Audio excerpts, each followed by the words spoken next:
కేరళకు చెందిన ఓ వ్యక్తిని అదృష్టం వరించింది. అబుదాబిలో అతడుకున్న లాటరీ టికెట్ కి 59.29 కోట్ల జాక్పాట్ తగిలింది. దీంతో రాత్రికి రాత్రి అతడు కోటీశ్వరుడైపోయాడు. కోజికోడ్లోని నారిపట్టకు చెందిన ఆషిక్ పదిన్జరత్ షార్జాలో రియల్ ఎస్టేట్ రంగంలో ఉద్యోగం చేస్తున్నాడు. అబుదాబిలో తీసిన లాటరీ 271వ డ్రాలో అతడు విజేతగా నిలిచాడు.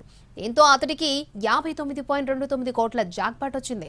ఈ క్రమంలో ఆషిక్ అతడి కుటుంబ సభ్యులు ఆనందంలో మునిగి తేలిపోయారు. ఈ లాటరీ మొత్తానికి ట్యాక్స్ కూడా ఉండకపోవడం విశేషం. అయితే ఆషిక్ కొన్న 100వ లాటరీ టికెట్ కు అదృష్టం వరించిందట. గత 19 ఏళ్లుగా ఆషిక్ యూఏఈలో నివసిస్తున్నాడు. 10 ఏళ్ల నుంచి లాటరీ టికెట్లను కొని తన అదృష్టాన్ని పరీక్షించుకుంటూ ఉన్నాడు. లాటరీ గెలిచే వరకు టికెట్లు కొనాలని నిర్ణయించుకున్నాడు. చివరికి ఆషిక్ జాక్పాట్ కొట్టాడని ఆషిక్ తండ్రి అహ్మద్ అంటున్నారు. తనకు లాటరీ తగిలిందని ఆషిక్ కుటుంబ సభ్యులకు ఫోన్ చేసి సమాచారం ఇవ్వడంతో అందరూ సంతోషపడ్డారు. కాగా ఈ ఏడాది డ్రాలో ఆషిక్ 6 టికెట్లు కొన్నాడు. అందులో ఓ టికెట్కు 1000 దిరామ్స్ కూడా కొనుగోలు చేశాడు.